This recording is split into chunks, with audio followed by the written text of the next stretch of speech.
తక్కువ సమయంలో ఎక్కువ ఇన్ఫర్మేషన్ తెలుసుకోవడమే స్మార్ట్ పీపుల్ చేసే పని. న్యూస్ పేపర్ లాంటి క్లారిటీ, న్యూస్ ఛానల్స్ కంటే క్వాలిటీ. ఏంటి ఇంకేంటి? Foresights TV app download it.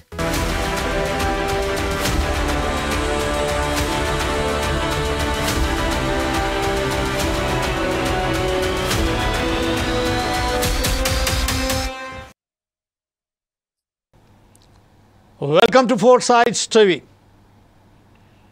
ఈరోజు 3 PM బిగ్ డిబేట్ కార్యక్రమానికి స్వాగతం. రేవంత్ సర్కార్ అధికారంలోకి వచ్చి 15 నెలల దాకా అయిపోయింది.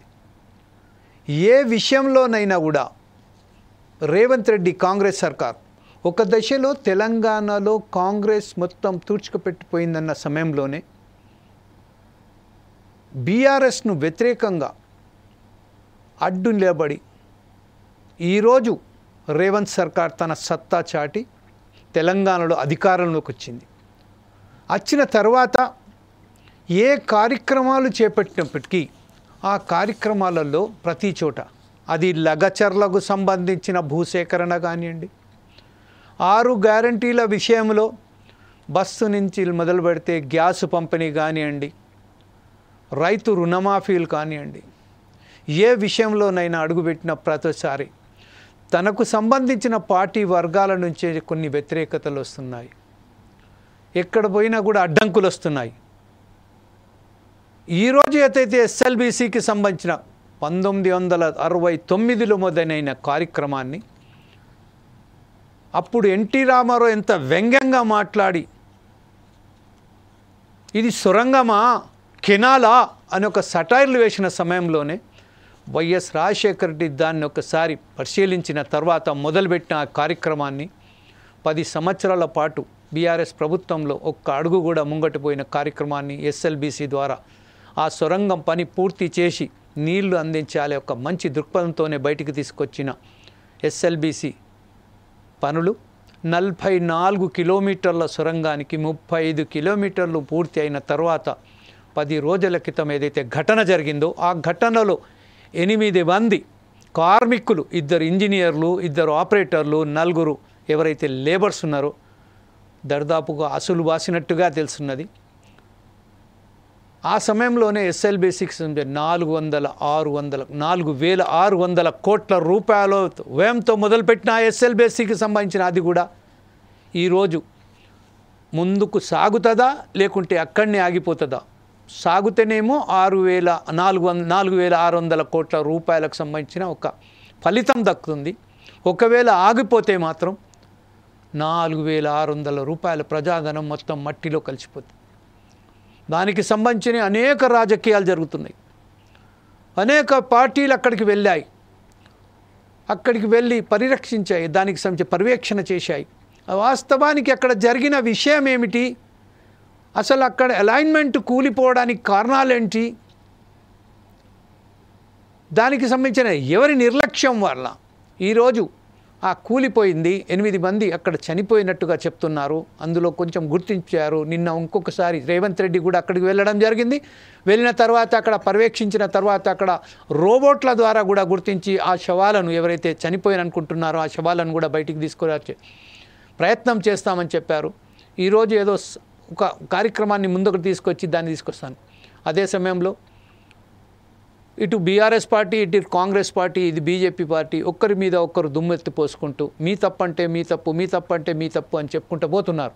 ఈ నేపథ్యంలోనే మనం అయితే రాష్ట్రానికి జరిగిన ఈ అన్ని కార్యక్రమాలలో అది హైడ్రా కానివ్వండి, మూసీ పరిరక్షణ సమితికి సంబంధించిన మూసీ రివర్ ఫ్రంట్కి సంబంధించిన దానికి కానివ్వండి, హైడ్రా కూల్చివేతలలో కూడా ఎప్పుడైతే కొంతమంది నుంచి వెళ్ళి అది బ్రహ్మాండమైంది ఒక ప్రాజెక్టు మొదలుపెట్టారని చెప్తున్నారో అదే సమయంలో అనేక మంది దానికి వ్యతిరేకులుగా, ఈవెన్ హైదరాబాద్కు సంబంధించిన కొంతమంది కేంద్రంలో వెళ్ళి అక్కడ కూడా కంప్లైంట్ జరిగింది.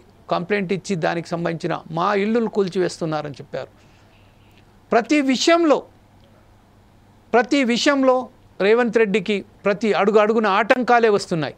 ఈ నేపథ్యంలోనే ఈరోజు ఫోర్సైట్స్ టీవీ అసలు వాస్తవానికి రేవంత్ రెడ్డికి సంబంధించిన ఈ విషయాలపై ఎవరు ఆటంకాలు కల్పిస్తున్నారు, తన పార్టీ వర్గాలేనా ఇతర పార్టీ వాళ్ళ అపోనెంట్స్ ఆయనకు సంబంధించిన ఆటంకాలు కల్పిస్తున్నారా, లేకుంటే తన పార్టీకి సంబంధించిన ఎవరైతే ఉన్నారో సలహాలు ఇస్తున్నారో ఆ సలహాలలో ఇచ్చడంలో వైఫల్యం ఉందా, లేకపోతే ఒంటెద్దు పోకడగా పోతున్న రేవంత్ రెడ్డి ఈరోజు 5 సంవత్సరాల పాటు ఇంకా 4 సంవత్సరాలు అంటే మిగిలిన 4 సంవత్సరాలు కూడా కొనసాగిస్తారా, లేకుంటే ఇలాగే దీనికి సంబంధించిన మరి వెనుకడిగి వేసే అవకాశం ఉందా? ఈయనపై మాట్లాడడానికి ఈరోజు Foresight TV chief advisor professor Sudhakar Sharma గారు ఈరోజు మా లైన్లో ఉన్నారు. నమస్తే జమీల్ జీ. అలాగే తెలంగాణ రాష్ట్ర సాధనకు తన విశ్వ ప్రయత్నం చేసి ఈరోజు తెలంగాణ సాధనకు జయం కొట్టిన పి ప్రకాష్ గారు కూడా ఈరోజు మనతో లైన్లో ఉన్నారు. అలాగే తెలంగాణకు సంబంధించిన ముద్దు బిడ్డ వరంగల్ కాదిపేట జంగా రాఘరెడ్డి గారు కూడా మనతోటి ఈరోజు లైన్లో ఉన్నారు. బీజేపీ నాయకురాలైనటువంటి శ్రీదేవి గారు లీగల్ అడ్వైజర్ బీజేపీకి ఎవరైతే ఉన్నారో వారు కూడా ఈరోజు మనకు సంబంధించిన విషయాలపై మాట్లాడడానికి ఉన్నారు. అలాగే అచ్చంపేట ఎమ్మెల్యే డాక్టర్ వంశీ కృష్ణ కూడా కొద్దిసేపట్లో మనతో జాయిన్ అయిపోతారు. ప్రస్తుతం మనం వాస్తవానికి రేవంత్ సర్కార్ వైఫల్యాలపై కారణాలేంటి అనే విషయంపై ముందుగా ప్రొఫెసర్ సుధాకర్ శర్మ గారితో మొదలుపెట్టిన తర్వాత మనం ప్రకాష్ గారి దగ్గరికి, రాఘరెడ్డి గారి దగ్గరికి, శ్రీదేవి గారి దగ్గరికి వెళ్దాం. సుధాకర్ శర్మ గారు. Thank you Jameel ji. ముఖ్యంగా మీరు ఎంచుకున్నటువంటి అంశం చాలా ఆవశ్యకత చెందినటువంటిదిగా నేను భావిస్తున్నాను. ఎందువల్ల అంటే తెలంగాణ రాష్ట్ర భవితవ్యం అనేటువంటివి నిజంగా చాలా ఆందోళన కలిగించేటువంటి ఒక నేపథ్యంలో ప్రస్తుతం మనం అందరూ ఉన్నాం.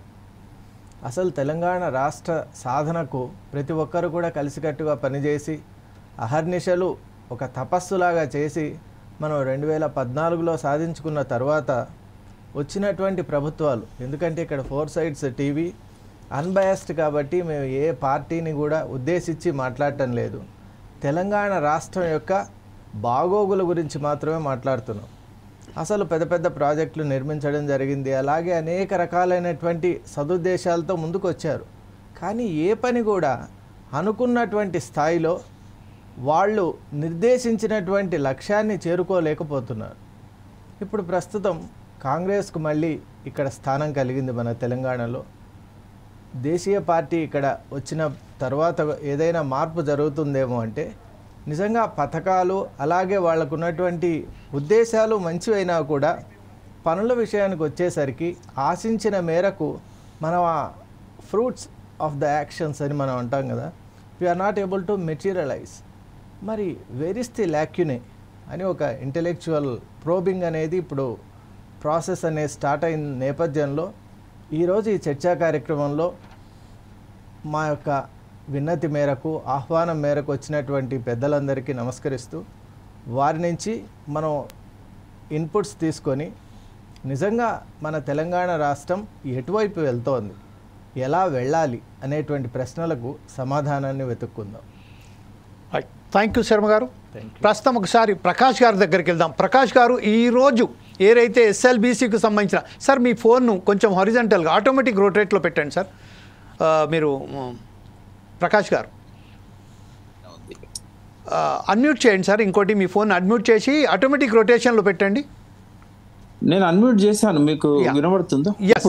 ఇప్పుడు వినపడుతుంది సార్. రైట్ ప్రకాష్ గారు, welcome to the foresight TV అండి. ప్రస్తుతం ఏదైతే ఉన్నదో తెలంగాణకు సంబంధించిన కాంగ్రెస్ సర్కార్ అడుగడుగున ఆటంకాలు ఎదుర్కొంటుంది. అంటే ఎప్పుడైతే మొదలుపెట్టారో ఏ కార్యక్రమం మొదలుపెట్టినాడు, అది మూసీ ప్రాజెక్ట్ కానివ్వండి, లేకపోతే లగచర్ల విషయంలో కానివ్వండి, లేకపోతే ఈరోజు ఎస్ఎల్బీసీకి సంబంధించిన ఈ విషయాలలో అనేక ఆటంకాలు ఎదుర్కొంటాయి. ఈ సమయంలో బీఆర్ఎస్ పార్టీ దానికి సరైన సమయంలో సహకారం అందించే బదులు దానికి సంబంధించిన సెటైర్లు వేస్తూ వారి మీద అంటే విమర్శలు చేస్తూ పోతున్నది. ఒక ఎస్ఎల్బీసీకి సంబంధించిన 8 మంది అక్కడ చనిపోయారు. కాబట్టి ఈ విషయంపై మీరేమంటారు? ఇలా స్పందిస్తారండి. ఒక తెలంగాణ విశ్లేషకుడిగా మాట్లాడతా, బీఆర్ఎస్ పార్టీని సహకారం గురించి ఎప్పుడన్నా అడిగారా అనండి రేవంత్ రెడ్డి గారు? పొద్దున్న లేస్తే బూతులు తిట్లు తప్ప ఒక్కనాడన్నా ప్రతిపక్ష నాయకుడిని విడిగా కలిసి ఒకవేళ ఆయన అసెంబ్లీకి రాకపోయినా ఏదన్నా అఖిల పక్షంలో కానీ ఫలానా అడ్వైజ్ చేయండి అని చెప్పి అఖిల పక్షానికి హాజరైన టీఆర్ఎస్ నాయకులను కానీ ఎప్పుడైనా పత్రికా ముఖంగా కానీ ఏనాడు కూడా అడ్వైజ్ అడిగినట్టు నాకు కనబడదు. ఎందుకంటే పొద్దున్న లేస్తే విమర్శలే కదా. రెండవది ఏంటంటే ఏ నాయకునికైనా కొత్తగా అధికారంలోకి వచ్చినప్పుడు బాల్యారిష్టాలు ఉంటాయి. రేవంత్ రెడ్డి విషయంలో కూడా మనం కొద్దిగా పాజిటివ్గా ఆలోచించినట్టయితే అతను మొదటిసారిగా ముఖ్యమంత్రి అయ్యాడు. ఎప్పుడు కూడా ఆయన మంత్రిగా కూడా లేడు. రెండవది, ఆయన లోపల ఉత్సాహం ఉన్నది, చేయాలన్న తపన ఉంది. కానీ ఆయన ముందటి కాళ్ళకు బంధం ఆయనే వేసుకున్నారు. ఎందుకంటే మేనిఫెస్టో రాసినప్పుడు ఇన్ని రకాల హామీలు, వాగ్దానాలు ఇవన్నీ చేయాల్సింది లేకుండే. ఇప్పుడు ఏమైందంటే అవి అమలు చేయలేని పరిస్థితుల్లో వచ్చే కొద్ది బడ్జెట్ కూడా ఆ మిగిలిన డబ్బంతా కూడా ఈ పథకాలకు పెట్టాల్సిన పరిస్థితి వచ్చింది. ఇప్పుడు ఈ 2 లక్షల కోట్ల రుణమాఫీ, 2 లక్షల రుణమాఫీ, దానిలో 21,000 కోట్లు దానికే పోయినాయి. రైతు బంధు ఇంకా కొంతమందికే పడ్డది, ఇంకా కొంతమంది పడాల్సి ఉన్నది. ఒక రైతు బంధు డ్యూ ఉంది, రైతు భరోసా అంటారు వాళ్ళు. అంటే ఇవన్నీ కూడా ఏంటంటే అలవిగాని హామీలు ఇవ్వడం అనేది కాంగ్రెస్ పార్టీ చేసిన పెద్ద పొరపాటు. ఇప్పుడైనా కూడా కొన్ని హామీలు మేము నెరవేర్చలేము, రాష్ట్ర ఆర్థిక పరిస్థితి బాగాలేదు అని చెప్పి ప్రజలకు చెప్పుకుంటే నష్టమేం లేదు. ఎందుకంటే ప్రజలేమీ గల్లబట్టి వసూలు చేయరు కదా హామీలను, వాళ్ళు కన్విన్స్ అవుతారు. ఇవన్నీ అట్లా ఉండంగా కొన్ని పరిస్థితుల పట్ల ఆయనకు అవగాహన లోపం అనేది కొట్టొచ్చినట్టు కనబడుతూ ఉంది. కొద్దిగా అపరిపక్వత ఉన్నది, తప్పు పట్టాల్సిన అవసరం లేదు. ఎందుకంటే ముఖ్యమంత్రి కాగానే అన్ని రంగాలలో నిష్ణాతుడు అవుతాడని చెప్పి ఎవరు అనుకోవాల్సిన అవసరం లేదు. కేసీఆర్ గారిదేమో డిఫరెంట్. ఎందుకంటే ఆయన 14 ఏళ్ళు ఉద్యమంలో ఉన్నప్పుడు ఉద్యమానికి సన్నాహాలు చేస్తున్న 9 నెలల కాలంలో కూడా చాలా విషయాలను ఆయన తెలుసుకున్నాడు, అర్థం చేసుకున్నాడు. రేవంత్ రెడ్డి గారికి ఏమో అవకాశం లేకుండే. ఎందుకంటే ఆయన రాజకీయాలలో యాక్టివ్గా ఉంటూ ఉద్యమంలో ఆ రోజు లేకపోవడం వల్ల తెలంగాణలో ఒక్కొక్క రంగం గురించి ఆయనకు అవగాహన ఏర్పడలేదు. ఇప్పటికైనా నష్టమేం లేదు. ఇంకో 3 ఏళ్ళ కాలం, 3 ఏళ్ళకు పైనే ఉంది. ఒకవేళ జమిలీ ఎన్నికలు వచ్చినా కూడా 2.5 ఏళ్ళకు పైనే ఇంకా సమయం ఉంది. ఆయన అడ్వైజర్స్ ఉన్నారు, మంచి అడ్వైజర్స్ని పెట్టుకోవాలి. కేవలం పొలిటికల్ రిహాబిలిటేషన్ కోసం అడ్వైజర్స్ని పెట్టుకోవడం అనేది కరెక్ట్ కాదు. నిపుణులను అడ్వైజర్స్గా పెట్టుకొని, కన్సల్టెంట్స్గా పెట్టుకొని ఒక్కొక్క రంగం మీద పట్టు సాధించాలి.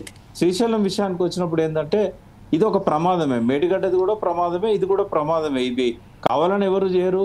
అక్కడ కూడా నాకు తెలిసినంత వరకు ఏ రకమైన డిజైన్ లోపం కానీ ఇంకోటి కానీ లేదు. ఇక్కడ కూడా డిజైన్ లోపం లేదు.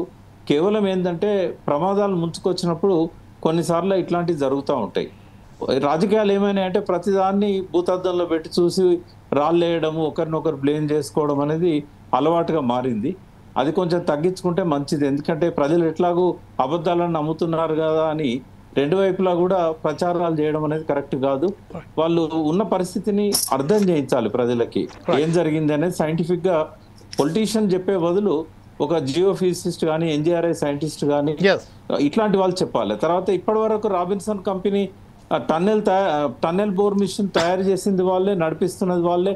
ఒకనాడు కూడా ఆ ప్రతినిధి వచ్చి మీడియా ముందుకు వచ్చి ఎందుకు జరిగింది అనేది చెప్పలేదు. వాళ్ళు ఏమన్నా లోపం చేశారో చెప్పలేదు. ఎంక్వైరీ చేసినప్పుడు ఏమైనా ల్యాప్సెస్ ఉన్నాయా అనేది తెలుస్తుంది. కానీ ఎంక్వైరీ చేయకుండానే ఎవరికి వాళ్ళు ఇష్టం వచ్చినట్టుగా ఆరోపణలు, ప్రత్యారోపణలు, ఇదంతా సరిగా లేదు. రేవంత్ రెడ్డి రాబోయే రోజుల్లో ఒక సుపరిపాలన అందించే విధంగా ఉండాలని కోరుకుందాం. ఆయనకు కావాల్సిన గైడెన్స్, తర్వాత థింక్ ట్యాంక్, అడ్వైజర్స్ ఉండాలి. ఇప్పటివరకు అయితే అటువంటి పరిస్థితి కనబడతలేదు. ఆర్థిక పరిస్థితిని మెరుగుపరచాలన్నా కూడా ఒక మంచి అడ్వైజర్ను తను పెట్టుకోవాలి ఆర్థిక పరంగా. ఇంతకుముందు రెడ్డి గారు ఉండేది మన కేసీఆర్ గారు గవర్నమెంట్ లో, చాలా అద్భుతంగా ఆయనే సలహాలు ఇచ్చేవాడు. ఈ 10 ఏళ్ళు 4 ఇంతలు మన ఆదాయం పెరిగింది అని అంటే ఆ రెడ్డి గారు ఇచ్చిన సలహాలే. అట్లాంటి వాళ్ళను పెట్టుకున్నట్టయితే ఈ బాల్యారిష్టాల నుంచి బయటపడతారు రేవంత్ రెడ్డి గారు. రైట్. ఇప్పుడు ప్రస్తుతం ఏదైతే ప్రజాభవన్ వద్ద ఏదైతే ఉన్నదో అక్కడ బారికేడ్లు తీసేసిన తర్వాత ప్రజల వద్దకు వెళ్తున్నాను, ప్రజలు ఏకంగా నా దగ్గరికి రావచ్చు అని బారికేడ్లు తీసినప్పటికును ప్రస్తుతం అయితే ప్రజాపాలనలో ఎక్కడ కూడా కనబడతలేరు. అంటే ఎవరైతే మంత్రులు వస్తున్నా అని చెప్పినారో ఆ మంత్రులు కూడా వస్తలేరు. ఈ విషయంపై రాఘవరెడ్డి మీరు చెప్పండి. ప్రస్తుతం ఏదైతే ఉన్నదో కేవలం సలహాదారులు ఎవరైతే ఉన్నారో, టెక్నికల్గా సలహాదారులు ఎవరైతే ఉన్నారో వాళ్ళు తక్కువైపోయారు, కాకపోతే వాళ్ళు వంతు పాయేటోళ్ళు ఎక్కువైపోయారని చెప్తున్నారు రేవంత్ రెడ్డి చుట్టూ. ఆ నిర్ణయాలు మాత్రం ఒక్కసారిగా ఒంటెద్దు పొగడగా వెళ్తున్నట్టు చెప్తున్నారు. ఈ విషయంపై మీరేమంటారండి? ఓకే, 4 సైడ్ టీవీ గారికి, జమీల్ గారికి, మరి ఇతరులందరికీ కూడా నమస్కారాలు. ముఖ్యంగా ఈ చర్చకు ఇచ్చేసిన అందరికీ నమస్కారాలు. ఒకటి గమనించాల్సిన అవసరం ఉన్నది. ఈరోజు రేవంత్ రెడ్డి ఒక దూకుడుగా పోతా ఉన్నాడు అని చెప్పి ఒక విమర్శ చేస్తూ ఉన్నారు. నేను అడుగుతా ఉన్నా, ఈ దూకుడైనా బూతులైనా ఇవన్నీ తెలంగాణ ప్రజలకు నేర్పింది, రాజకీయాలలో నేర్పింది దయచేసి గౌరవనీయులు కేసీఆర్ గారే. సరే, ఏది విధంగా పోతుందా కాదు, ఈ దూకుడుగా పోతున్నారా కాదు సమస్య. తెలంగాణ తెచ్చుకున్న తెలంగాణ అభివృద్ధి పదంలో నడవాలన్నది ప్రజలు, మేధావులు, రాజకీయ నాయకులు అందరం కోరుకున్నదే. 10 సంవత్సరాల కాలంలో అభివృద్ధి ఏం జరిగింది, గత కాంగ్రెస్ పార్టీ ప్రభుత్వ హయాంలో ఏం జరిగిందన్నది వాస్తవం తెలుసుకోవాల్సిన అవసరం ఉన్నది. ఎస్ఎల్బిసికి వస్తే, ఎస్ఎల్బిసి అన్నది ప్రజలందరికీ తెలుసు. ఇలా ప్రజలకు నేరుగా నీరు అందియాలి, ప్రాజెక్టును పూర్తి చేయాలనే లక్ష్యంతో ఇలా ముందుకు పోతా ఉన్నారు. 10 సంవత్సరాల కాలంలో ఇలా టిఆర్ఎస్ ప్రభుత్వము పూర్తి చేయలేదు. కాంగ్రెస్ హయాంలో పూర్తి చేయడం కోసం ప్రయత్నాలు జరుగుతూ ఉన్నాయి. సరే, అది ఒక యాక్సిడెంటల్ జరిగింది. అది ఏ రకంగా జరిగిందా, టెక్నికల్గా ఏమన్నా ఉన్నాయా, అవన్నీ మనం విచారణ చేసుకోవాల్సిన అవసరం ఉంది. దాని మీద అన్ని కోణాలలో ఆలోచన చేయాల్సిన అవసరం ఉన్నది. ఏవైతే గత 10 సంవత్సరాలు పరిపాలన చేసిన తర్వాత వాళ్ళకున్న అనుభవం మేరకు హరీష్ రావు గారు మా సలహా ఇచ్చేదందుకే మేము పోతున్నాం, మేము సలహా ఇవ్వడానికే పోతున్నాం అని అంటున్నారు. నీ సలహా ఇచ్చేవారు అక్కడికి పోవాల్సిన అవసరం లేదు. నీకు అక్కడ సంఘటన జరిగిన ఇష్యూలు అప్పుడే చెప్పాల్సిన అవసరం లేదు, అప్పుడే సలహాలు ఇవ్వాల్సిన అవసరం లేదు. నీకు ఉత్తమ్ కుమార్ రెడ్డి గారు అనుభవం ఉన్న వ్యక్తి అనే రాజకీయంగా వారికన్నా ఎక్కువ సంవత్సరాలు అధికారంలో ఉన్నారు, పరిపాలన విధంగా కానీ అన్ని రకాల అనుభవం ఉన్న వ్యక్తి, ఈ దేశం కోసం త్యాగం చేసిన వ్యక్తి, ఈ దేశాన్ని ఆయన ప్రాణాన్ని సైతం లెక్క చేయని వ్యక్తి ఈరోజు ఇన్సిడెంట్ జరగగానే 3 గంటలలో అక్కడికి పోయిన మాట అందరం చూస్తున్నాం, మర్చిపోవద్దని చెప్పి ఈ సందర్భంగా తెలియజేస్తా ఉన్నాం. సలహా ఇచ్చే వాళ్ళు ఏ విధంగా పోతారు, రాజకీయ లబ్ధి కోసం ఏ విధంగా పోతారో, ఎందుకంటే ప్రకాష్ గారు పెద్దలు ఉన్నారు, వారు అనుభవజ్ఞులు, వారి విశ్లేషణ ఇస్ బ్యూటిఫుల్. వారిని మేమేం తప్పు పట్టేందుకు లేదు, వారు అభివృద్ధి కోరుకుంటారు కాబట్టి మేమేం తప్పు పట్టేందుకు లేదు. కానీ నీ రాజకీయ లబ్ధి కోసము దేనికైనా సిద్ధపడే హరీష్ రావు గారు దయచేసి ఇవన్నీ మానుకోవాలి. ఎందుకంటే మీరు రాజకీయ లబ్ధి చెందాలనుకుంటే గతంలో ప్రకాష్ గారు చెప్పారు, టిఆర్ఎస్ గత ప్రభుత్వం నడిపిన సలహాలు తీసుకోవాలంటే కాంగ్రెస్ ప్రభుత్వం నడిపేది రాహుల్ గాంధీ గారి నాయకత్వం, మీ అందరికి తెలిసిన విషయమే. ఇలా సలహాలు సూచనలు కానీ అన్ని రకాల ఇలా కాంగ్రెస్ పార్టీకి అనుభవం ఉన్న కాంగ్రెస్ పార్టీ ఈ దేశానికి స్వాతంత్రం తీసుకొచ్చిన పార్టీగా, తెలంగాణ ఇచ్చిన పార్టీగా మాకు అన్ని అనుభవాలు ఉన్నాయి. అనుభవాలు తెలిసినా కూడా ఎంత తెలుసుకోవడం అంత తెలుసుకోవాల్సిన అవసరం కూడా ఉన్నది. చాలా సార్లు అసెంబ్లీలో కేసీఆర్ రమ్మని జరగడం జరిగింది, చర్చలకు రమ్మని చెప్పింది, మీ అనుభవాలు మాకు ఇవ్వమని చెప్పడం జరిగింది. మీ అనుభవాలు రేవంత్ రెడ్డి గారు ప్రత్యక్షంగా మీకు మైకు పట్టుకొని చెప్పడం జరిగింది. రాఘారెడ్డి గారు అదే విషయంపై వారు దుమ్ము పోయడమే ఒక పనిగా పెట్టుకున్న టిఆర్ఎస్ పార్టీ అభివృద్ధిని కోరుకోవడం లేదు. ఏ పని సంవత్సర కాలం 10 సంవత్సరాలలో మీరు చెయ్యని పనులు 1 సంవత్సరంలో మేము ఇచ్చిన హామీలు 1 సంవత్సరంలో ఎంతవరకు నెరవేర్చామో ప్రజలందరికీ తెలుసు, మీ అందరికి తెలుసు. రుణమాఫీ చేయడం అంటే ఎంత ఆర్థిక సంక్షోభమో మీ అందరికి తెలిసిన విషయమే. రైతును రాజు చేసే దిశలో ఇప్పుడు రేవంత్ రెడ్డి గారి ప్రభుత్వం పోతా ఉన్నది. ప్రధాన సమస్య భారతదేశంలో కానీ తెలంగాణలో కానీ రైతులు బాగుండాలని కోరుకోవడం. భారతదేశము తెలంగాణ ఒక వ్యవసాయక దేశం, రైతు బాగుంటే దేశం బాగుంటుంది, తెలంగాణ బాగుంటుందని కోరుకున్న పార్టీ కాంగ్రెస్ పార్టీ.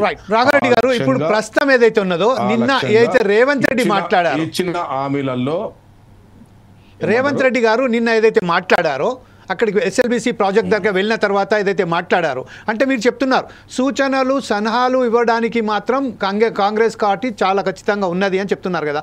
ఈ విషయంపై నిన్న ఏదైతే రేవంత్ రెడ్డి మాట్లాడారో ఆ విషయానికి సంబంధించి ఒకసారి బయట ఇద్దాం. ఆ బయట విన్న తర్వాత మరొకసారి చర్చలో మన శ్రీదేవి గారి దగ్గరికి వెళ్దాం. ప్రస్తుతం ఒకసారి PCR please play that bite what Mr Revanth Reddy set to addressing to the media.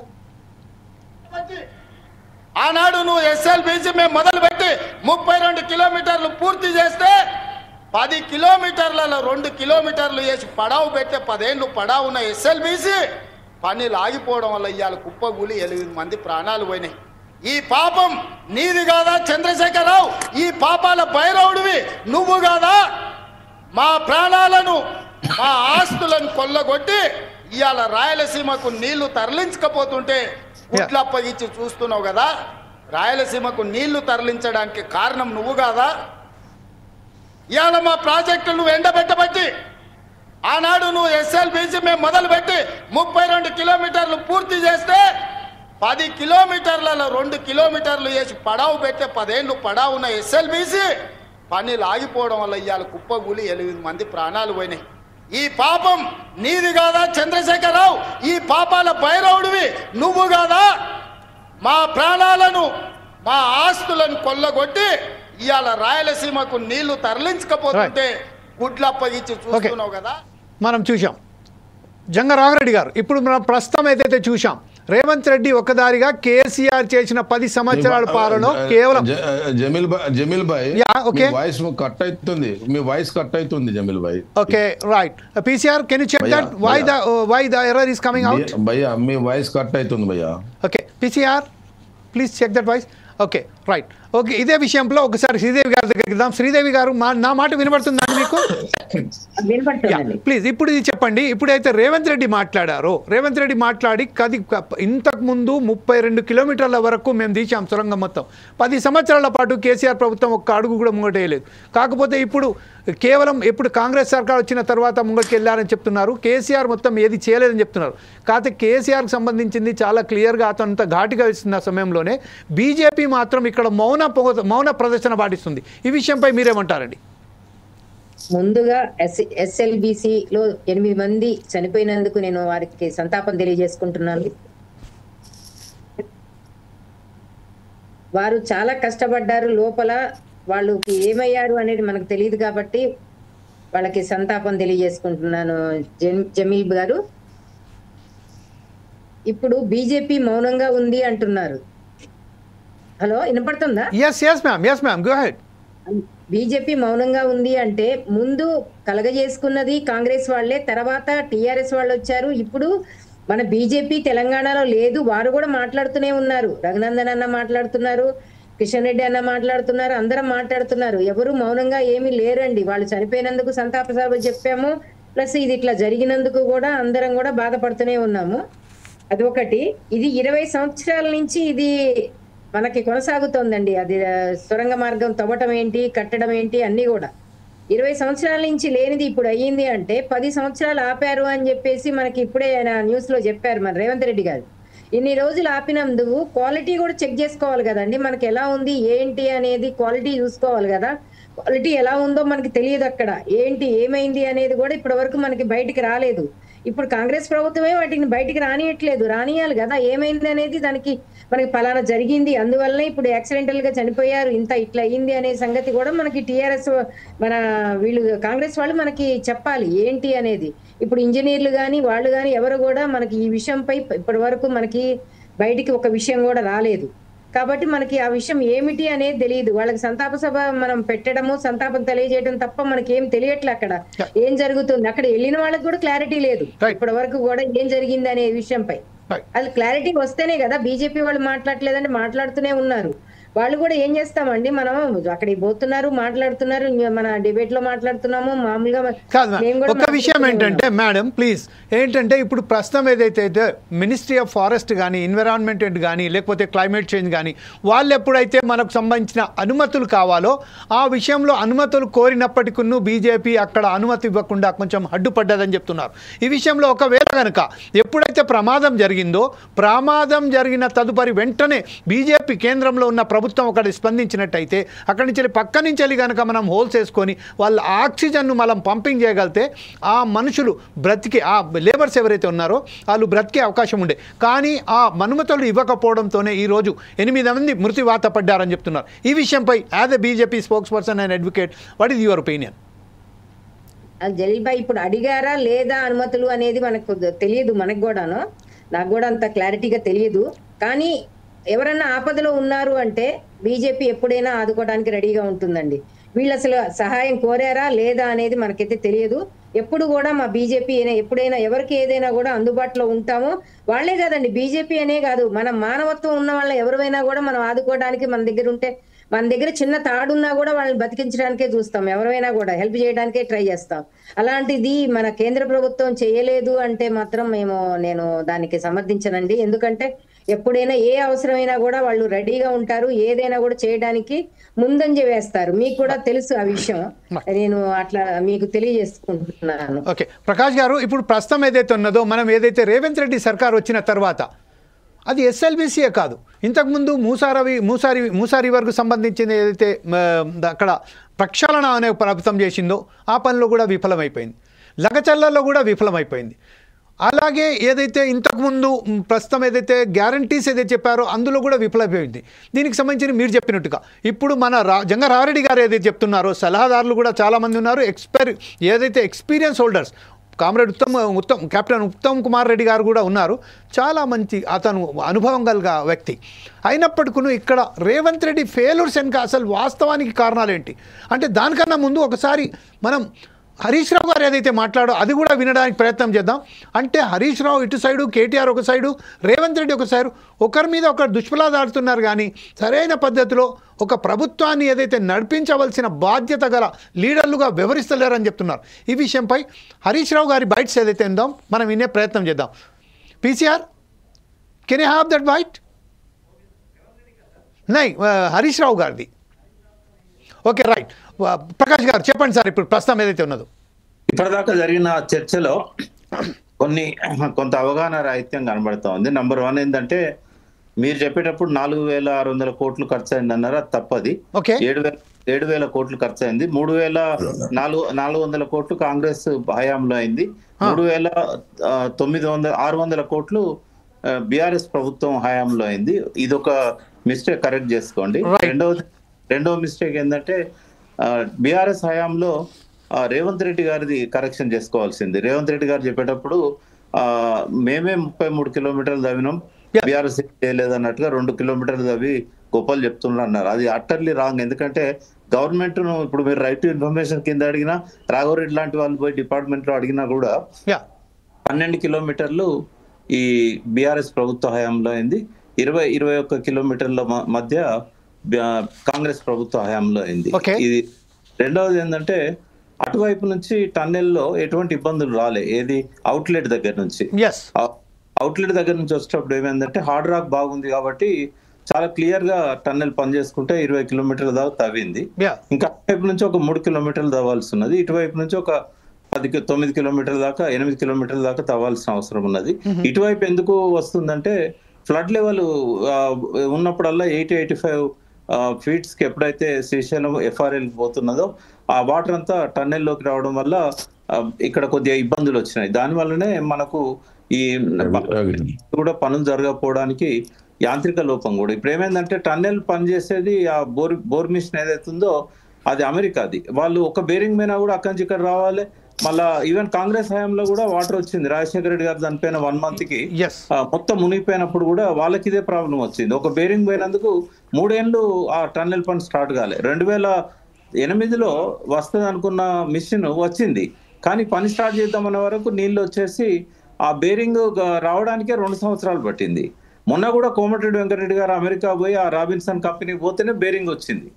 మొన్న కూడా అదే జరిగింది. అంటే వాళ్ళకేదో 100 కోట్లు డ్యూ ఉన్నాడట జయప్రకాష్ కంపెనీ, వాళ్ళు సబ్ కాంట్రాక్టర్స్ రాబిన్సన్ కంపెనీ కూడా. మూడోది, బీజేపీ మీద నిందలేయడం తప్పది. ఎందుకంటే ఎవరు కూడా అక్కడ అలక్ష్యం చేయలేదు. కేంద్రం నుంచి ఆర్మీ, నేవీ అన్ని రకాల ఫోర్సెస్ వచ్చినాయి. మీరు అన్నదే సొల్యూషన్ కాదు అది. ఎందుకంటే వాళ్ళు 5 నిమిషాలు కూడా బతకలేదండి. వాస్తవం చెప్పాలంటే నేను మొదటి రోజే చెప్పాను, ఛానల్లో చెప్పాను, వాళ్ళు బతుకుండే అవకాశమే లేదు అని. ఎందుకంటే ఆ టన్నెల్ బోరింగ్ మిషన్ లో ఫ్రంట్ సైడ్ వీళ్ళు ఆగిపోయారు, మధ్యలో ఈ మొత్తం కుప్పగూలింది రాళ్ళు. తర్వాత ఫోర్స్ తోని వాటర్, అంటే ఎంత ఫోర్స్ తో వచ్చింది వాటర్ అంటే, ఒక 2 టన్నుల బరువు ఉన్న రాయి ఒక 400 మీటర్లు కొట్టుకొచ్చింది. అంటే అంత ఫోర్స్ తో వాటర్ వచ్చింది. అయితే వాళ్ళే వాటర్ తో పోటీ పడుతూ పరిగెత్తి ప్రాణాలు దక్కించుకున్నారు. అటువైపు ఉన్న వాళ్ళకి అసలు అవకాశమే లేదు కదా, ఒక పక్క గుట్ట ఇంకో పక్కన వరద, మధ్యలో చిక్కిపోయిన వాళ్ళు. కాబట్టి ఆడ ఆక్సిజన్ ప్రాబ్లం కూడా వెంటనే స్టార్ట్ అవుతుంది. ఎందుకంటే ఈ బండరాళ్ళు అన్ని పడ్డాయి దేని మీద అంటే ఆ టన్నెల్ బోర్ మిషన్ మీద. పైనే మనకు ఆక్సిజన్ సరఫరా చేసే డక్ట్ ఉంటది కాబట్టి వాళ్ళకు శ్వాస తీసుకునే అవకాశం కూడా లేదు. ఇది ఒక చాలా పెను ప్రమాదం, ఇది ఎవరు ఊహించనిది.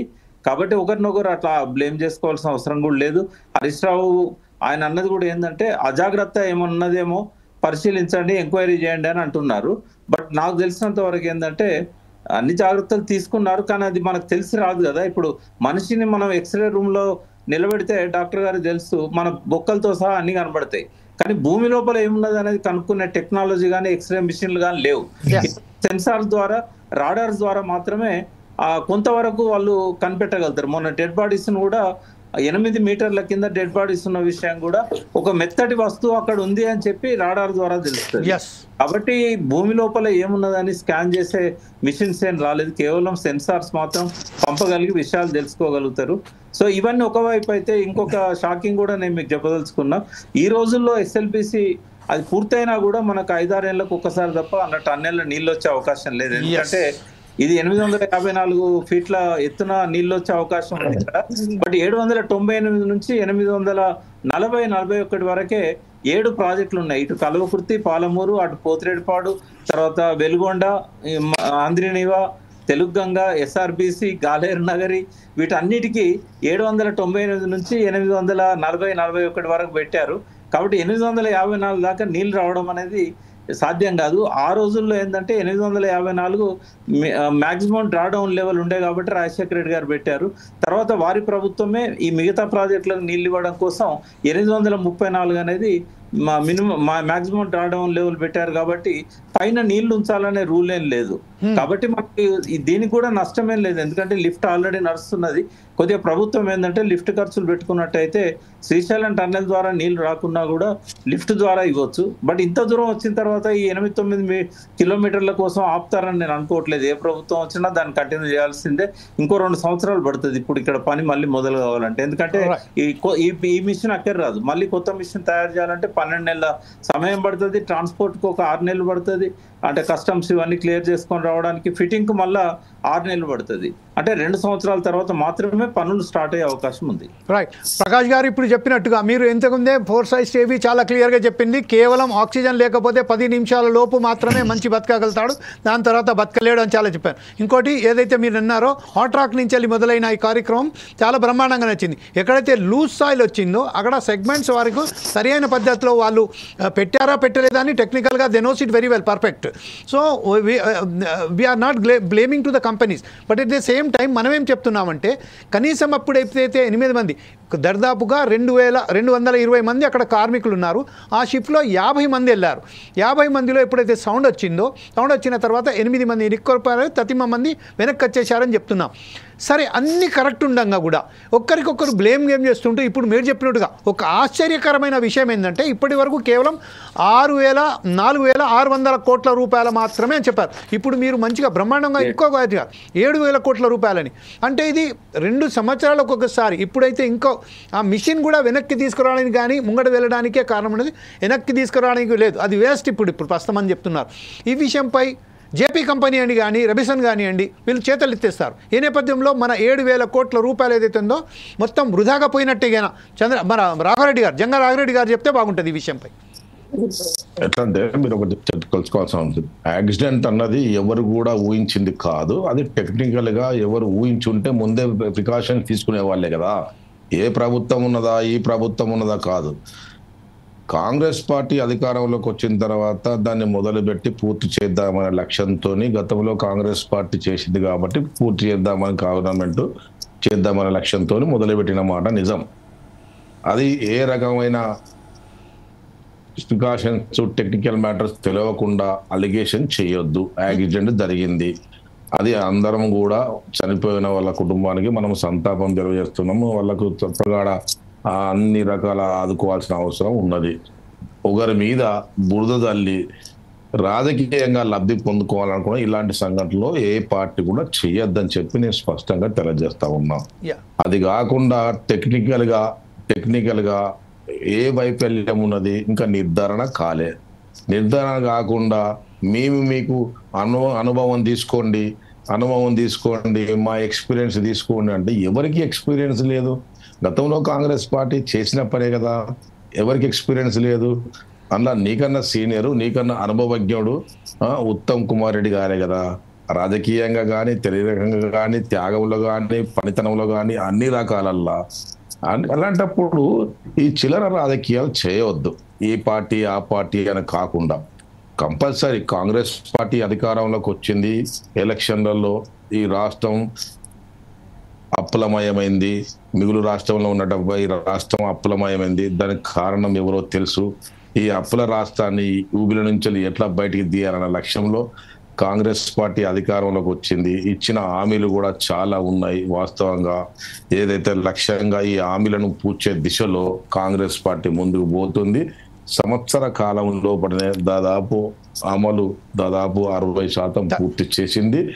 ఈ ఫైనాన్షియల్ ఆబ్లిగేషన్ సర్దుకుంటూ తప్పకుండా కాంగ్రెస్ పార్టీ అధికారంలో పూర్తి సమయంలో రేవంత్ రెడ్డి గారు ముందుకు పోతారు. ఆయన దూకుడుగా పోతున్నాడు, దూకుడుగానే పని పూర్తి చేస్తాడు. ఆయన దూకుడు అది లబ్ధి కోసమే, ఆ దూకుడు ఈ రాష్ట్రాన్ని అభివృద్ధి పదంలో నడపడం కోసమే అని చెప్పి నేను స్పష్టంగా రాఘరెడ్డి గారు ఇప్పుడు ప్రస్తుతం ఏంటంటే అనుభవం లేదని కాదు. ఒక జడ్పీటీసీ నుంచి మీరు రాజశేఖర రెడ్డి గారు ఎట్లయితే పాదయాత్ర చేసి ప్రజలకు ఏమి అవసరాలు ఉన్నాయో తెలుసుకున్నారో అదే విధంగా ఒక జడ్పీటీసీ నుంచి ఇవాళ రేవంత్ రెడ్డి గారు వచ్చారు. ఇలా వారి జడ్పీ కింది స్థాయికి వెళ్ళి వచ్చారు. కాబట్టి తప్పకుండా అనుభవం లేదని ఎందుకు అనుకుంటారో, చిన్న వయసు కావచ్చు కానీ అనుభవం నేర్చుకునే వచ్చాడు. తప్పకుండా అవి పూర్తి చేస్తారు. ఇచ్చిన హామీలు పూర్తి చేస్తావు. నిజంగా ప్రకాష్ గారు చెప్పినట్టు అది చాలా డబ్బులు ఆర్థికంగా మైనస్ ఉన్నమాట వాస్తవం. దీన్ని సర్దిద్దుకోవాల్సిన అవసరం ఉన్నది. చాలా చూసి ఆలోచన చేసి మేధావులతోని ముందుకు పోవాల్సిన అవసరం ఉన్నది. అనుభవజ్ఞులతోని అనుభవాలు తీసుకోవాల్సిన అవసరం ఉన్నది. తప్పకుండా వారు ఆ దిశలనే పోతా ఉన్నారు. తప్పక ఒక సంవత్సర కాలమే కదా గడిచింది, 14 నెలలు మాత్రమే కదా గడిచింది. దానికి ఇప్పుడే రాద్ధాంతం చేస్తే ఎట్లా? రాఘరెడ్డి గారు అట్లా ఇంకొక విషయం ఏంటంటే పోతారు, మామ కాకపోతే వాళ్ళు కాకపోతే బామ్మ కాకపోతే బిడ్డ. ఇది సంవత్సర కాలంలో 10 సంవత్సరాలు చేయలేని పని ఇప్పుడు చేస్తున్నారు. కాబట్టి అర్థం చేసుకోవాల్సిన అవసరం ఉన్నది. ప్రజలు అర్థం చేసుకున్నాక సిద్ధంగా ఉన్నారు. కానీ ఇటు ప్రతిపక్షాలకు అధికారం లేకపోవడము, వాళ్ళు అధికారంలో అక్కుశతోని చేసిన రాఘరెడ్డి గారు ఒక విషయం ఏంటంటే రాఘరెడ్డి గారు మాట్లాడుతూ ఉన్నారు. ఓకే రాఘరెడ్డి గారు ఇప్పుడు విషయం ఏంటంటే ప్రస్తుతం ఏదైతే ఉన్నదో హైడ్రా కూల్చివేతలు అనుకుందాం. హైడ్రా కూల్చివేతలో ఎప్పుడైతే దూకుడుగా వ్యవహరించారో అప్పుడు వాళ్ళకు సంబంధించిన కేంద్రం దగ్గరికి పోయి వాళ్ళు హైకమాండ్ సంబంధించిన వాళ్ళు ఎప్పుడైతే కంప్లైంట్ ఇచ్చారో అక్కడ హైడ్రా కొంచెం దూకుడు మానేసింది. అలాగే మూసా నది ప్రక్షాళన చెప్పారు. అక్కడ ప్రజా వ్యతిరేక ఎంత వచ్చిందంటే ఈరోజు కూడా నిన్న 2 days బ్యాక్ కూడా మలక్పేట ప్రాంతంలో అక్కడ మంగళపేట అంబర్పేట ప్రాంతంలో ఎప్పుడైతే హైడ్రా కూల్చివేతలు జరుగుతున్నాయో పెద్ద ఎత్తున దుమారం లేపింది. ప్రజలందరూ తిరుగుబాటు చేశారు. అదే సమయంలో గ్యాస్ సిలిండర్స్ పంపిణీ కూడా కొంచెం కూడా ముంగడికి వెళ్ళలేదు.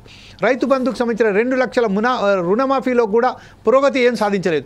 అనేక సమస్యలలో సతమతవుతున్న ఈ కాంగ్రెస్ సర్కార్ ఇంకా ఈ 3 ఏళ్ల పాటు ఏదైతే మీరు చెప్తున్నారో 3 ఏళ్ల పాటు వరకు రేవంత్ రెడ్డి సర్కార్ ఇలాగే కొనసాగిస్తుందని అనుకోవచ్చా, లేకపోతే ఏమన్నా అధికారంలో కొంచెం మార్పులు ఏమైనా చేర్చే ఆస్కారం ఉన్నదని అనుకుంటున్నారా? చూడు, అధికారంలో మార్పు అనేది మీరు అందరూ తెలిసిన విషయమే. ఇవాళ హైడ్రో కానీ లేకపోతే మూసి కానీ ఇవన్నీ చాలా మంచి పనులండి. ఎందుకంటే మీ అందరు గమనించాల్సిన అవసరం ఉన్నది. గొలుసు చెరువులు అని ఉన్నాయి. గొలుసు చెరువులు అన్నీ ఈరోజు మొత్తం మూయబడ్డాయి, ఆక్యుపేషన్ చేసుకోవడం జరిగింది. అవన్నీ ఓపెన్ చేస్తే ఈ హైదరాబాదు చాలా చక్కగా బాగుంటుంది.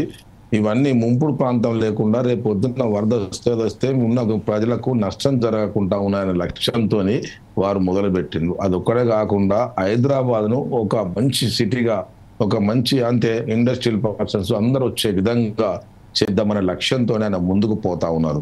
ఫస్ట్ ముందు అభివృద్ధిని చూడకుండా, చేసినాక చూడకుండా ముందే ఇది బాగాలేదు, ఇది ప్రజలకు అన్యాయం జరుగుతుంది.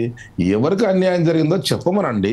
ఎవరికి అన్యాయం, ఏ ప్రజలకు అన్యాయం జరిగిందండి? ముంపుడు ప్రాంతాలలో, ఇప్పుడు హైదరాబాద్లో ఉన్నటువంటి ప్రాంతాలలో ఎవరు ఉన్నారు? ఎవరికైనా నష్టం జరిగితే, పేదవాళ్ళకు నష్టం జరిగితే వాళ్ళకు డబుల్ బెడ్రూమ్ కూడా ఇస్తానని చెప్పిండు, వాళ్ళ ఇందిరమ్మ ఇండ్లు కూడా ఇస్తానని చెప్పడం చెప్పింది. అంతే తప్ప దీనికి రాద్ధాంతం ఎక్కువ చేస్తున్నారు. ప్రతిపక్షాల లొల్లి తప్ప ఇలా నష్టం జరిగింది ఎవరికి లేదు. తప్పకుండా కాంగ్రెస్ పార్టీ అధికారంలో ఉంది కాబట్టి ఏదైతే హామీలు ఇచ్చిండ్రో అవన్నీ పూర్తి చేసే వరకు నిద్రపోకుండా పనిచేస్తారు. తప్పకుండా మీరు చూసిండ్రు, ఇప్పుడు బీసీ కులగన చూసిండ్రు, ఎప్పుడైనా ఎవరైనా చేశారా? మరి ఎన్ని సంవత్సరాల పరిపాలనలో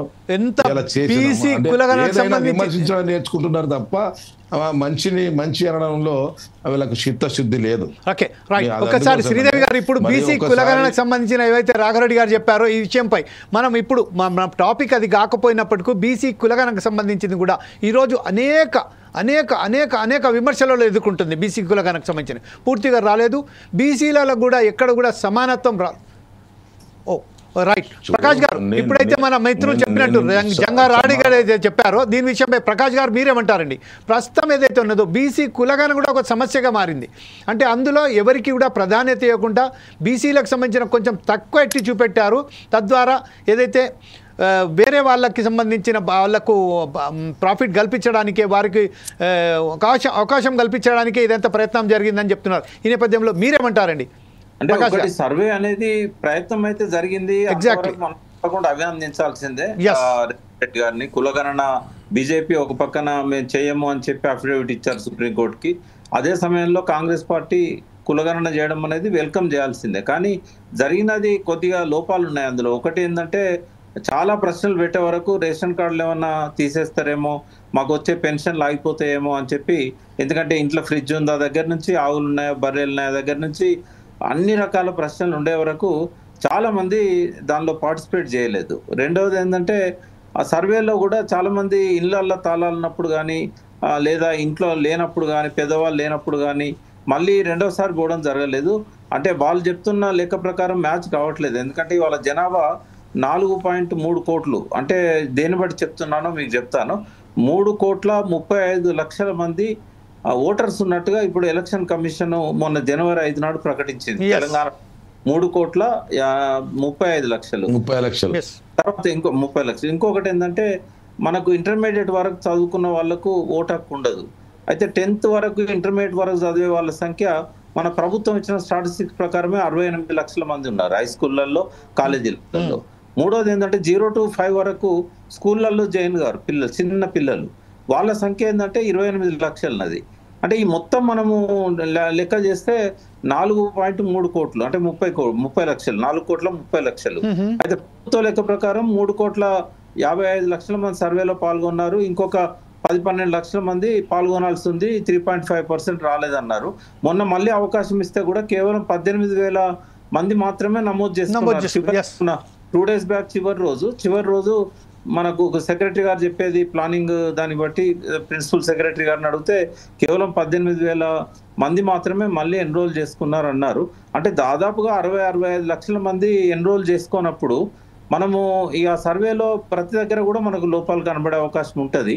కాకపోతే నేను ఒక సజెషన్ ఏమి ఇచ్చానంటే ఎక్కడెక్కడైతే ఈ సర్వే జరిగిందో ఆడ డిస్ప్లే చేయాలి, గ్రామ పంచాయతీలలో, డివిజన్స్లలో లేదా వెబ్సైట్లో పెట్టి ఎవరైతే ఎన్రోల్ కాలేదో వాళ్ళకు అంటే ఒక గడువు మరి 15 రోజులు కాకుండా, అంటే ఇప్పుడు స్థానిక సంస్థల ఎన్నికలకు దానికి సంబంధం పెట్టొద్దు, ఒక 6 నెలలో 3 నెలలో పెట్టి మళ్ళీ ఒక స్పెషల్ డ్రైవ్ తీసుకొని ఎవరైతే ఎన్రోల్ చేసుకోలేదో ఇన్ని ప్రశ్నలకు సమాధానాలు ఇవ్వాల్సిన కంపల్షన్ పెట్టకుండా కులం ఏంది అనేది చేసినట్టయితే కొంత కరెక్ట్ ఆన్సర్స్ వస్తాయని నేను అనుకుంటున్నా. అది జరిగితే మాత్రం మంచి పేరు వస్తుంది రేవంత్ రెడ్డి గారికి. అది చేయాల్సిన అవసరం కూడా ఉంది. ఇంకోటి మీరు ఇందాక అన్నట్టు మూసీ కానీ హైడ్రా కానీ ఉద్దేశాలను మనం శంకించొద్దండి, ఎందుకంటే ఆ రెండు కూడా అవసరమే. కాకుంటే కొంత టైం పడుతుంది. ఇలా కొడుకును కనాలంటే 9 నెలలు వెయిట్ చేయకుండా కొడుకు రాడు కదా. మూసీకైనా హైడ్రాకైనా కూడా ఒక లీగాలిటీ అనేది చాలా ఇంపార్టెంట్. ఇప్పుడు మన దగ్గర ఉన్న దురదృష్టవశాత్తు ఏంటంటే నిజాం కాలంలో పట్టాలన్నీ చెరువులన్నీ పట్టా భూములలో ఉన్నాయి. ఇప్పుడు రాఘవరెడ్డి గారు కూడా తెలుసు, వరంగల్ జిల్లాలో, మాది వరంగల్ జిల్లానే, ఎక్కడ చూసినా మనకు చెరువులలో ప్రైవేట్ పట్టాలు ఉంటాయి. సో ఇక్కడ ప్రైవేట్ పట్టాలలో ఇదివరకు సుప్రీంకోర్టు జడ్జిమెంట్ 2001లో వచ్చింది, ఏమనంటే చెరువులైనా కూడా వాటర్ బాడీస్ అయినా కూడా కాంక్రీట్ జంగల్ గా మార్చొద్దు, పర్మిషన్ ఇవ్వద్దని. బట్ 50 సంవత్సరాల స్వతంత్రం వచ్చిన తర్వాత అటువంటి చట్టం కానీ అటువంటి నిబంధన కానీ జడ్జిమెంట్ కానీ లేకపోవడం వల్ల సుప్రీంకోర్టు హైకోర్టుల అనుమతులతోనే చెరువులలో బిల్డింగ్స్ కట్టారు.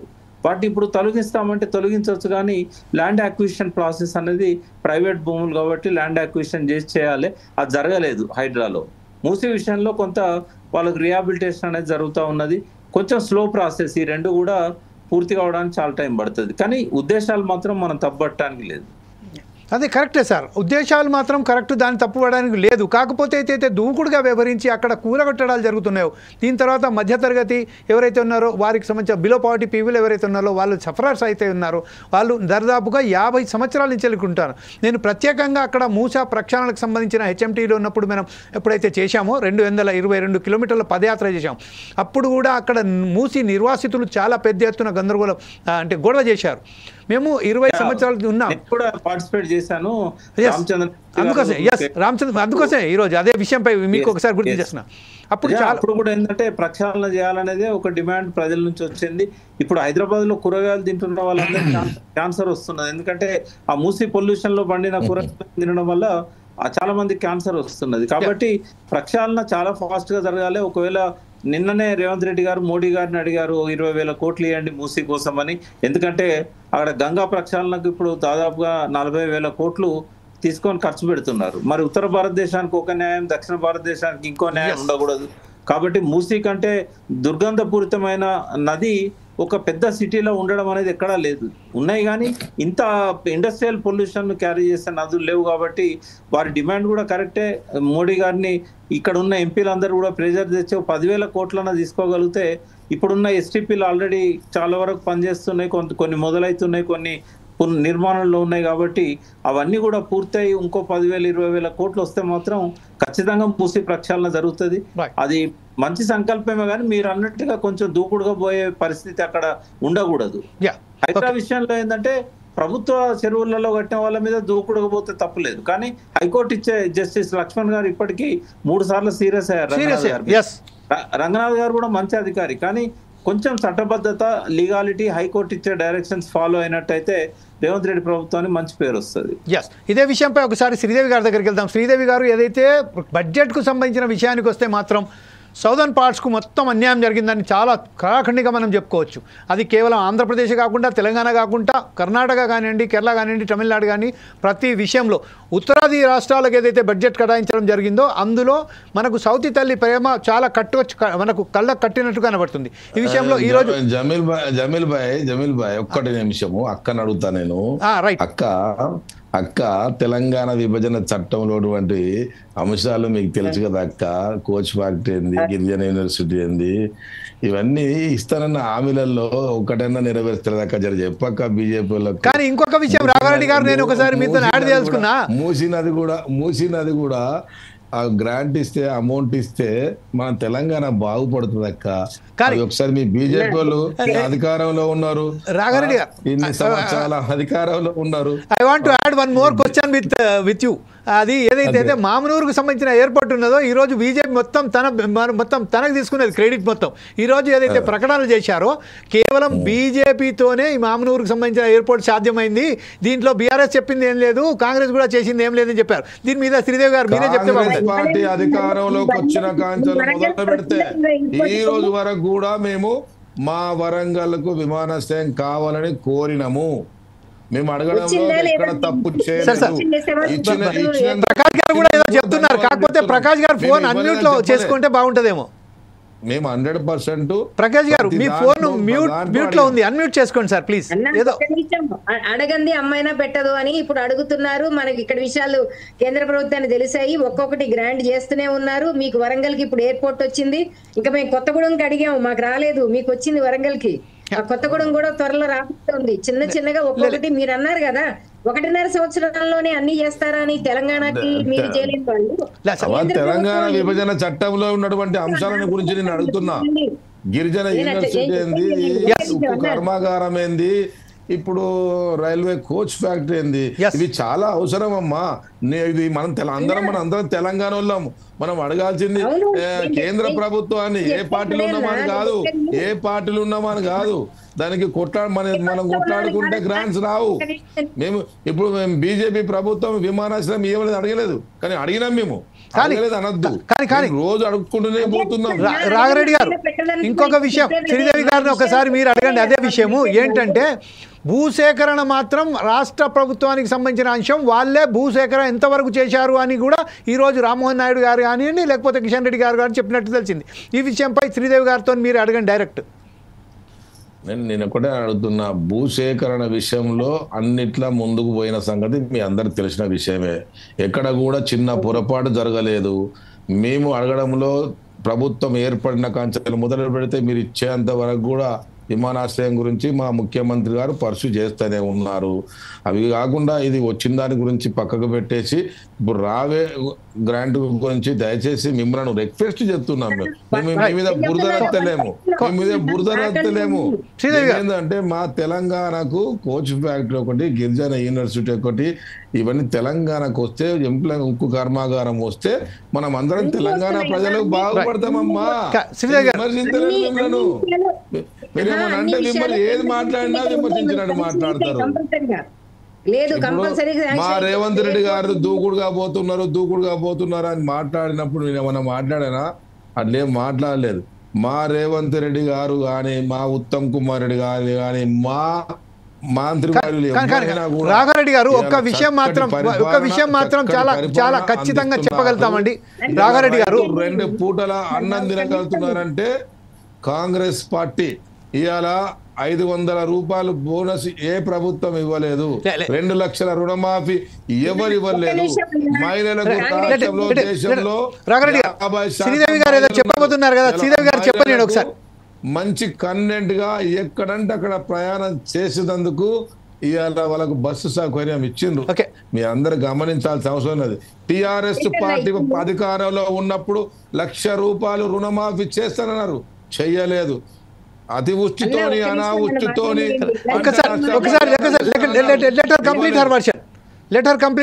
చెప్పండి శ్రీదేవి గారు, చెప్పండి మీరు.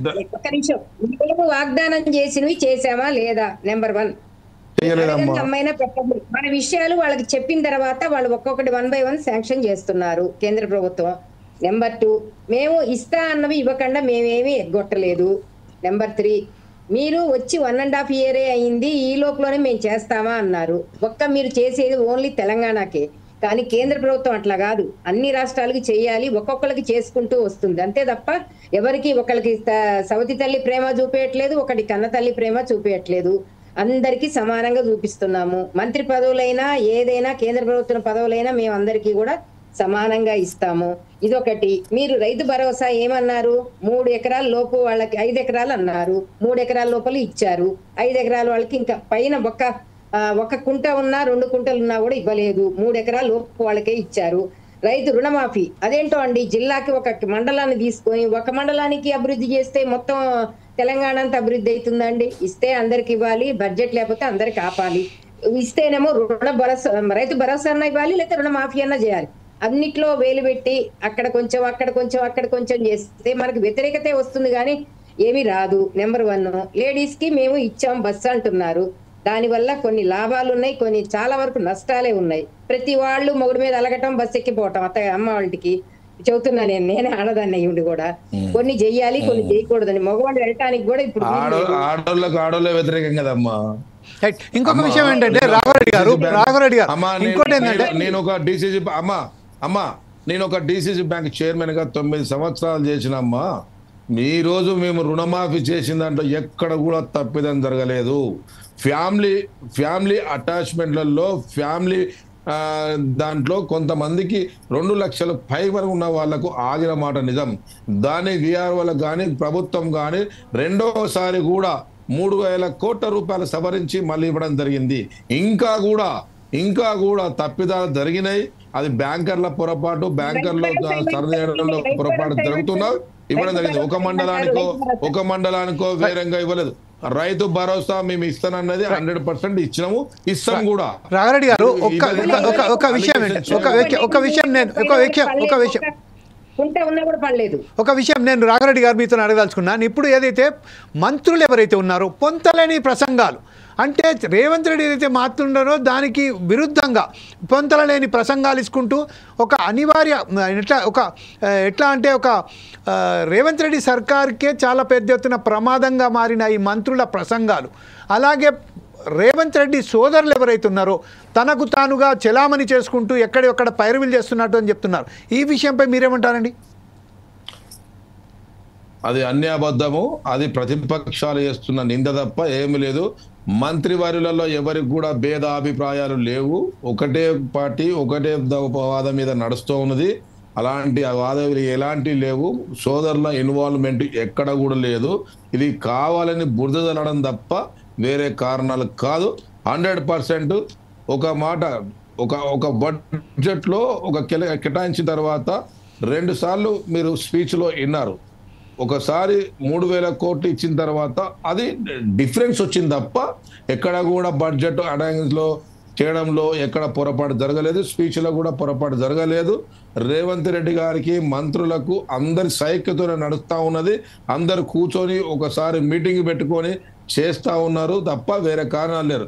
మీరు టీఆర్ఎస్లో చూడండి, మీరు ఒక్క మంత్రి అన్న సలహా తీసుకున్నారా? ఒక ఎమ్మెల్యే సలహా తీసుకున్నారా? ఒకసారి చూడండి. మీరు ఒకసారి ఒకటే రాజు ఒకటే మంత్రి ఒకటే మంత్రిగా కేసీఆర్ పరిపాలన చేసిండు. కానీ ఎప్పుడు కూడా కాంగ్రెస్ పార్టీ మంత్రులు అంతా కూర్చోబెట్టుకొని ఆ సంబంధిత శాఖలను కూర్చుండబెట్టుకొని సమిష్టిగా ఏకదాటిగా ముందుకు పోతున్న పార్టీ కాంగ్రెస్ పార్టీ. దీన్ని గమనించాల్సిన చేసేవారికి చూసేవారికి చాలా డిఫరెన్స్ ఉంటుంది. నేను అక్కను కూడా అడిగేటప్పుడు కూడా రిక్వెస్ట్ గా అక్క మీరు బీజేపీలో ఉన్నారు కదా, మన తెలంగాణకు నష్టం జరుగుతుందని అడిగాను తప్ప మీరు ఇస్తలేరు చేస్తలేరు అని ఎక్కడ అడగలేదు. అక్క నేను ఒకటే చెప్తున్నా, తెలంగాణ విభజన జరిగిన తర్వాత ఇచ్చిన హామీల గురించే మాట్లాడుతున్నా, నేను వేరే గురించి మాట్లాడుతున్నాను. చాలా మంది చాలా సంవత్సరాలైంది ఆ హామీలు ఇవ్వమని అడుగుతున్నా. ఎందుకంటే అక్కడ ఢిల్లీ పోయినప్పుడు అక్కే ఉన్న రికమెండ్ చేస్తుంది, అక్కడే ఉన్న వాడుతుందేమో అని చెప్పి నేను ఆ సలహా ఇచ్చిన. అక్క మహిళలు ఇలా చాలా సంతోషంగా ఉన్నారు. ఎక్కడ కూడా మహిళల దగ్గర వ్యతిరేకత లేదు. ఇలా హ్యాపీగా ఇలా పిల్లల స్కూళ్ళకి కానీ ఇలా అత్తారింటికి కానీ తల్లిగారింటికి కానీ మార్కెట్కి కానీ ప్రతి విషయంలో ఇలా చాలా ముందుకు పోతా ఉన్నారు. ఒక్కొక్క కుటుంబానికి 3,000 నుంచి 4,000 ఆదాయం నెలకు వాళ్ళకు మిగులుబాటు అవుతుంది. మహిళలకు మంచి గౌరవించిన పార్టీ కాంగ్రెస్ పార్టీ. ఒప్పుకోవాలి అక్క. చాలా తక్కువ కాబట్టి శ్రీదేవి గారిని ఒక విషయం ఒకటి అంతే కదా మీరు చేసి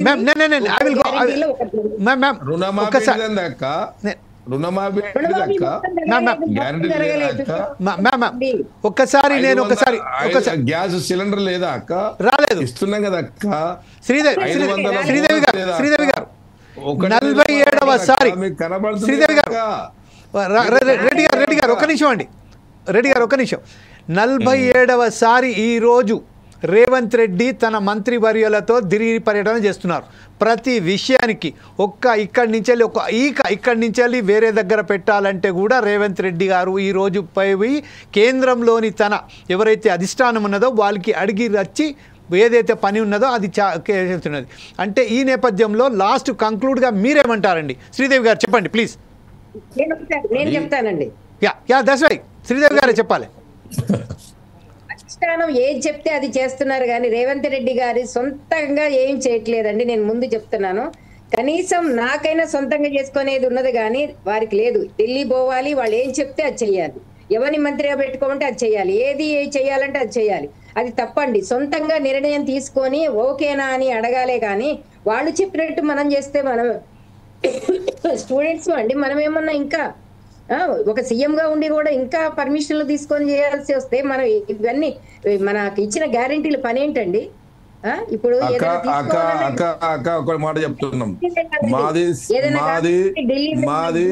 భారతదేశం. అమ్మా ఓకే కుటుంబంలో కూర్చున్నప్పుడు పిల్లలు తల్లిదండ్రులు కూర్చొని చర్చించుకుంటే తప్ప తల్లి రైట్ మీ ఇంట్లో ఓకే ఒక నిర్ణయం తీసుకున్నప్పుడు మీ ఇంట్లో మీ- మనకు సమయం లేదు కాబట్టి మీ ఇంట్లో ఒకసారి రైట్ మీ ఇంట్లో ఏదైనా నిర్ణయం తీసుకోవాలంటే మీ కుటుంబం తీసుకున్న నిర్ణయాలు తప్ప అమ్మా.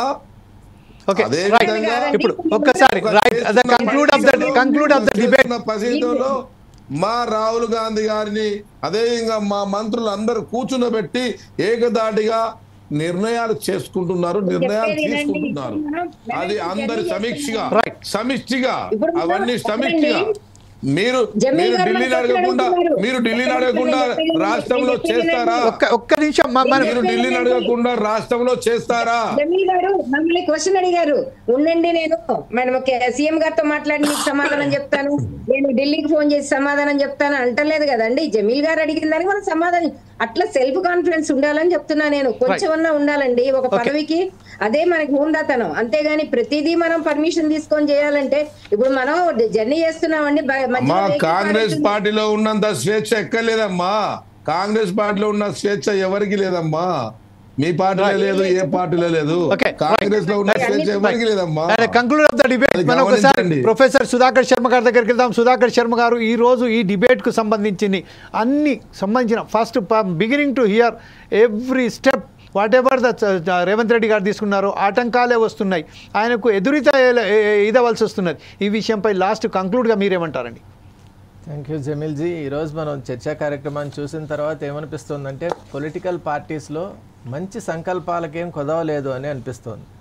సంకల్పాలు ఉన్నాయి కానీ కర్తవ్య నిష్ట ఎప్పుడైతే వస్తుందో అప్పుడే ఈ ఆటంకాలన్నీ కూడా మనకు కనిపిస్తూ ఉన్నాయి. కాబట్టి కర్తవ్య నిష్ట విషయంలో పార్టీస్ చాలా జాగ్రత్త తీసుకోవాలి. ఎందుకంటే ప్రతి పార్టీ కూడా అధికారంలోకి వచ్చినాక రాష్ట్రానికి మేలు చేయాలనేటువంటి భావనే ఉంటుంది. కాబట్టి వాళ్ళు అనుకున్నా కూడా మేము ఎక్కడ ఆ లక్ష్యాన్ని రీచ్ కాలేకపోతున్నాం, ఎక్కడ మన రూట్ మ్యాప్లో తేడా ఉందనేటువంటి అంశాన్ని సునిశ్చితంగా వాళ్ళు పరిశీలన చేసుకోవాలి, పరీక్ష చేసుకోవాలి, సమీక్ష చేసుకోవాలి. ఇలా చేసుకున్నట్టయితే తప్పక సత్ఫలితాలు వస్తాయి, రాష్ట్రం కూడా అభివృద్ధి పథంలో ఉంటుందని నేను విశ్వసిస్తున్నాను. Right, thank you Sudhakar Sharma గారు. ఈరోజు ఏదైతే పార్టిసిపేట్ చేశామో దానికి సంబంధించింది ఎదురీత ఎదురుతున్న రేవంత్ రెడ్డి సర్కార్ 5 సంవత్సరాల పాటు కొనసాగిస్తుందా, లేకపోతే మరి 5 సంవత్సరాల లోపు ఇంకేమన్నా మార్పులు చేర్పులు కూడా చేస్తారా, ఆ విషయంపై ఇంకా క్లారిటీగా ఏదైతే రాలేదు. కానీ ఒక విషయం మాత్రం చాలా క్లియర్గా ప్రజలకు అర్థమవుతుంది. దూకడగా వివరిస్తున్న రేవంత్ రెడ్డి తనకు సంబంధించిన విషయాలను కొంచెం తగ్గిస్తే, అలాగే ఎవరైతే సలహాదారులుగా ఉన్నారో వారి దర్గా నుంచి కేవలం పొలిటికల్ సలహాలే కాకుండా టెక్నికల్ సలహాలు కూడా తీసుకొని ముందట అడిగేసి రాష్ట్రాన్ని అభివృద్ధి పదంలో తీసుకెళ్తారని భావిస్తూ రేపు మరొక ప్రోగ్రాంతో మీ ముందుకు వస్తాం. అప్పుడు దాకా చూస్తూనే ఉండండి పోర్ట్ సైడ్స్ టీవీ.